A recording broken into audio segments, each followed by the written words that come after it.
Chris with Chipper LLC Trailers and Equipment here in front of two of our smaller mini excavators, the IR10 and the IR15.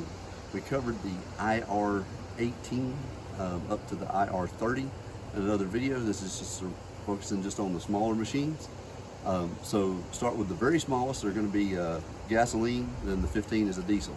The gasoline has a 13 horsepower Briggs and Stratton engine, and you say, oh, it's a gas engine excavator.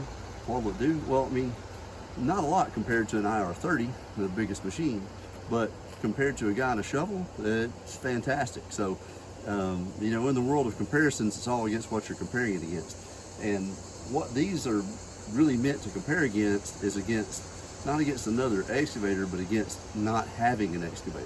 So in the world of comparing it up against a shovel, I mean, there are a lot of savings, and it's not a lot of money to be able to do something with less labor.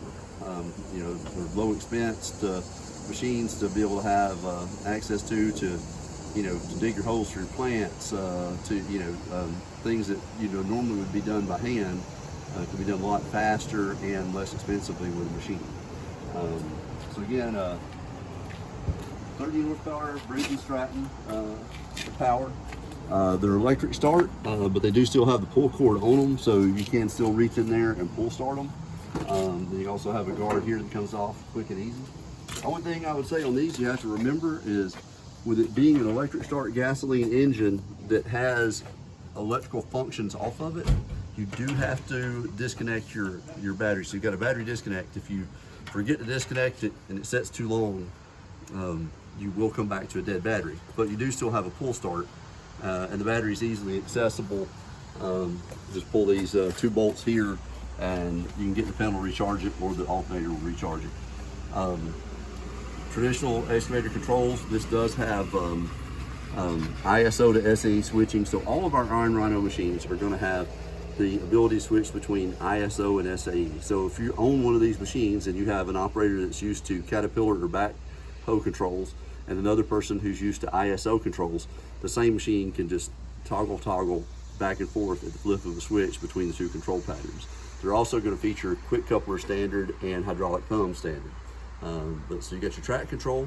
You have right here you have the function between your blade and if you flip the switch over here on the side, that switches between blade and to telescope your tracks in and out. And then you have another switch over here that switches between the normal operation of the left joystick, which is to swing the carriage. If you flip the switch, this function will do just the side swing of the arm. So the IR10 is available in 3 models. One is without the side swing and without the collapsing tracks, just made to get you in the door at the lowest price. Then we have the one with the collapsing tracks and the side swing. It's made for compact areas. Collapsing tracks to fit through a narrow gate, and side swing to be able to work right up against you know, a house or a fence or whatever by swinging the boom all the way to the side. We'll put a little video in the end. We'll show the functions of this separate and how they work, and then just to cover on the blade, you can kind of see that collapsing track is, you've got a removable section here that you can drop about 3 inches off of each side of the machine to get down to just the width of the machine. So rather than building it narrow, it's built wide so it's stable if you're working on terrain, but it's got the ability to collapse down to narrow. So you got the base model, the model with the collapsing tracks and the side swing, and then the cab units are going to have all the features of the side swing and collapsing tracks, but it's going to add a cabin. With the cabin, you've got a sliding window on the side. You have a pin back door. The door is just on pins, so if you bought a cab unit and didn't want the door in the way for summertime, you're worried about breaking it, like, you know, if you've got it pinned back and you actually swung the door into something, you can real quick just take it off, put it in your shop, keep it in your shop for the summer, and when it comes to winter months, put the glass back on. You get a light, fan, and windshield wiper with a cab machine. There is no heat, but there is a certain amount of like radiant heat that you will get. You know, if you have the door closed, you'll get just a little bit of heat that comes up. Now that's it. I didn't show. Yeah, so you're insulation between the engine and the seat to control that during the summer. But the cab units on these, they don't have heat or anything. It's really just an ability to get you completely out of the elements and keep you out of the wind and the rain during the cold months. Again, like I said, they're all going to have hydraulic thumb standard, quick attach standard. And then this machine weighs in at 2,160 pounds, and you can throw this thing on a utility trailer. And, you know, again, it's a small bucket unless you compare it to a shovel, then it's suddenly a very big shovel.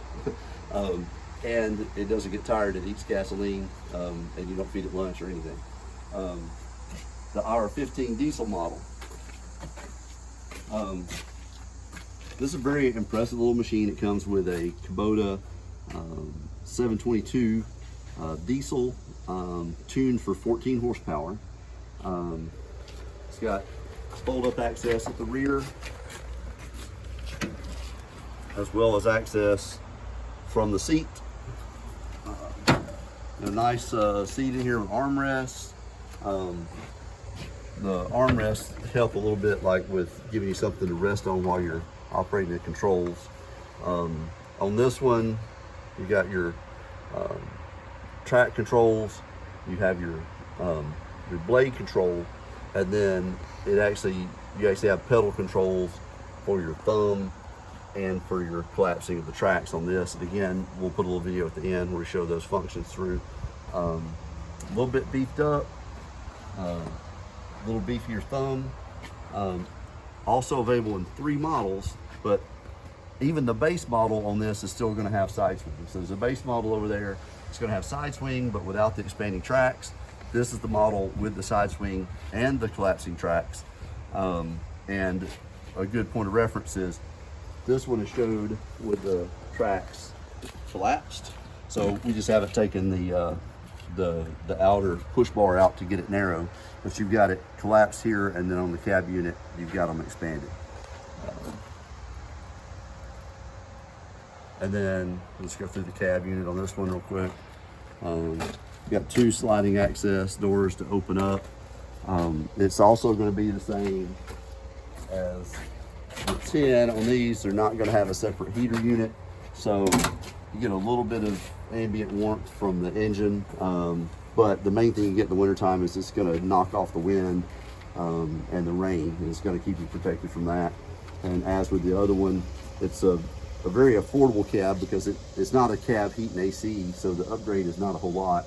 You know, buy it with a cab, take the doors off, store the doors, and you've got that benefit of being the protection of it.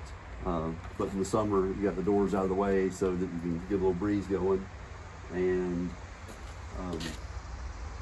there's one more model in this lineup, the IR17, which is not here, which is basically just an IR15 with more counterweight, but it's only available in the open canopy like the one over here. So that model, you'll see it on our website, but it's just not right here in the lineup. Similar size and functionality.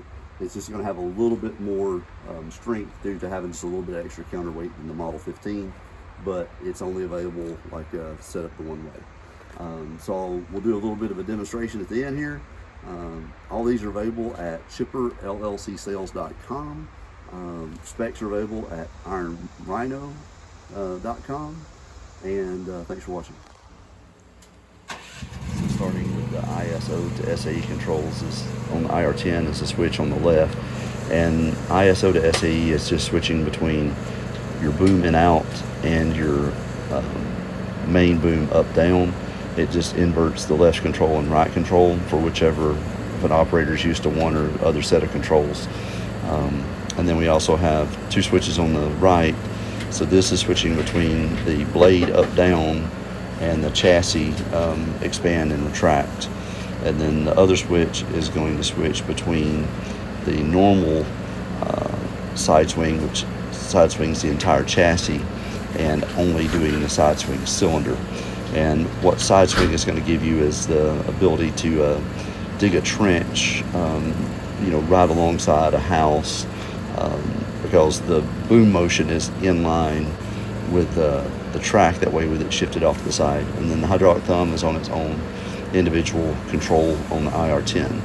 And switching over to the IR15, so it's equipped, so this is a total lockout, so you can actually have it where it's hydraulically locked out, unlock it and removing.